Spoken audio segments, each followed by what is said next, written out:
Os ydych chi'n gweithio dros newid gymdeithasol neu amgylcheddol, mi fyddwch chi'n gwybod pa mor heriol y gall fod.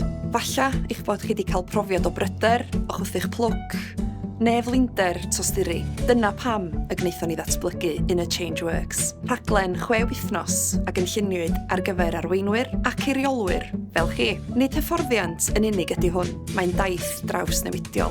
Byddwch yn darganfod dulliau pwerus sy'n seiliedig ar ymwybyddiaeth ofalgar a thosturi. A fydd yn eich helpu i aros yn gysylltiedig a'ch pwrpas, i feithrin gwydnwch, i feithrin gobaith gweithredol ac ymateb gyda thosturi i heriau ein hoes.